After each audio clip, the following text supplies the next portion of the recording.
The sun rose quietly over the rolling English hills, spilling soft golden light across the small red brick house that stood on the edge of a sleepy countryside lane.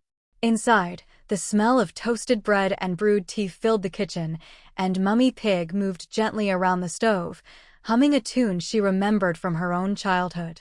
Daddy Pig sat at the table, papers spread before him, his reading glasses slipping down his nose as he pretended to study a report. In truth, he was only half reading. His eyes wandered every now and then to the clock, and then to the staircase, where two small voices could be heard whispering, giggling, and rustling about. Peppa came bounding down first, her little boots tapping against the wooden floor. Her cheeks were flushed, her hair messy from sleep, but her smile could have brightened even the gloomiest morning. "Good morning, Mummy." "Good morning, Daddy," she said, throwing her arms around them both. George followed soon after, dragging his green dinosaur toy by the tail, his thumb half in his mouth and his eyes still heavy with dreams. "Breakfast is ready," Mummy Pig said softly. "And mind you don't spill your juice again, Peppa." "I won't," Peppa said earnestly, though her track record disagreed. She clambered into her chair, and George sat beside her, humming to his dinosaur. For a few moments, the house was filled with the simple sounds of family life, the clink of spoons, the chatter of children, the rustle of newspaper pages. Daddy Pig smiled as he looked across the table. He felt tired. The company he worked for had been cutting costs, and his workload had doubled. There were evenings when he came home long after the children were asleep. Yet every morning, when he saw their faces, it felt worth it. He took a deep breath. "I might be late tonight," he said quietly. Mummy Pig looked up, her eyes soft but understanding. She knew what that meant. Another late shift. Another lonely dinner. Another bedtime story she'd read alone. "That's all right," she said. "We'll save you some pudding." She smiled gently, but inside she felt a little ache. The ache of missing him, of raising two small children in a world that seemed to spin faster every day. After breakfast, Daddy Pig kissed them all goodbye. Peppa wrapped her arms around his leg, and George gave him a toy dinosaur to keep him company at work. He slipped it into his briefcase and promised to return it in the evening.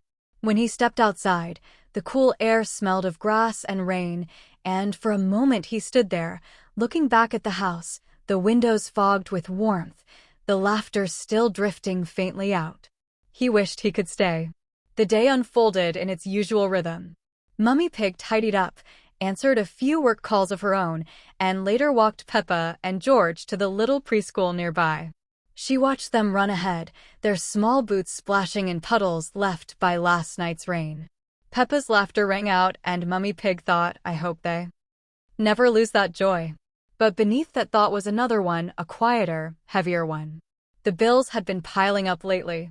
Repairs on the car, school supplies, the rising cost of groceries. Daddy Pig never said much, but she saw the worry in his eyes when he checked the post. She wanted to help more, but her own freelance work paid little, and finding time with two small children was nearly impossible. Still, she did what she could, writing late at night after the children slept, her only light the soft glow of the kitchen lamp. At work, Daddy Pig stared at his computer screen, numbers blurring together. The office was cold and gray, the kind of place that drained the color from your thoughts. He thought about home often, about Peppa's drawings taped to the fridge, George's little giggles, the way Mummy Pig would hum when she cooked. He worked harder, longer, hoping that maybe next month he could finally take them all on that seaside trip he kept promising. But time had a way of slipping past promises. Weeks passed in this gentle rhythm, with joy and weariness woven together like the threads of a single life. Peppa started learning her letters, and George learned to say new words. Daddy Pig missed a few dinners, but always made it home for bedtime when he could. On those nights, Peppa would crawl into his lap and say, "Tell me a story, Daddy." And he would, his voice low and calm, even when his eyes felt heavy with exhaustion. One rainy evening, after putting the children to bed, Mummy Pig found Daddy Pig asleep at the kitchen table, his head resting on a pile of bills and unfinished paperwork. She stood there for a long moment, her heart aching at the sight. His glasses were crooked, his tie undone. She reached out, brushing his hair gently from his forehead. "You're working too hard," she whispered. He stirred, smiling sleepily. "Just trying to keep us afloat." "You already do," she said softly. "We just don't say it enough." He smiled faintly, reached for her hand, and squeezed it. "You do more than you think," he murmured. "You hold us together." They stayed like that for a while, in the soft hum of the kitchen, the rain whispering against the windows. It was a small moment, but it held the weight of years of love, quiet, steady, and unspoken.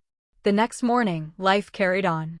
Peppa and George laughed in the garden, chasing butterflies, their laughter echoing down the hill. Mummy Pig watched them from the porch, her cup of tea growing cold in her hand. She thought about how fast they were growing, about how one day they would leave this house, these fields, these mornings. She wanted to freeze time, to keep them this small, this innocent, this happy. But time, she knew, was the one thing a parent could never hold on to. That afternoon, Daddy Pig returned early for once, surprising them all. Peppa ran to him with a squeal of delight. "Daddy, you're home." George followed, shouting "dinosaur" and hugging his leg. Mummy Pig smiled, feeling her chest tighten with a strange warmth. "You're early," she said. "I left the office before they found another file for me," he said, half joking. "Thought I'd steal a few hours for us." They decided to go for a walk before dinner. The sky was painted in soft shades of pink and orange. The children ran ahead, picking flowers, chasing each other across the fields. Daddy Pig took Mummy Pig's hand as they walked behind them. "Do you ever think we're doing enough?" he asked suddenly.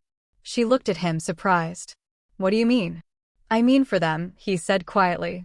"Sometimes I worry. The long hours, the bills. I just want them to have a good life. Better than ours." She squeezed his hand. "They already do," she said. "Because they have you. They have us." He looked at her then, and for a moment, the world seemed still, the wind soft, the children's laughter carried through the air like music. He realized she was right. It wasn't about money or perfection. It was about moments like these. About love that endured quietly, faithfully, through everything. The years began to roll by. Peppa turned 6, then 7. George started school. Daddy Pig's hair grew thinner, and Mummy Pig began wearing glasses to read. The children grew louder, busier, full of new dreams. The house stayed the same, but the rhythm of their days changed. Daddy Pig missed fewer dinners now, determined to keep his promises. He took them to the seaside one summer, just as he'd always said he would. They built sandcastles, laughed, and ate fish and chips until sunset. It was a perfect day, simple and unforgettable. That night, as the children slept in the small seaside cottage, Mummy Pig found him staring out at the ocean. "What are you thinking?" she asked. He smiled faintly. "That this is the kind of day I'll remember when I'm old." She leaned against him. "You'll have many more like it," she said.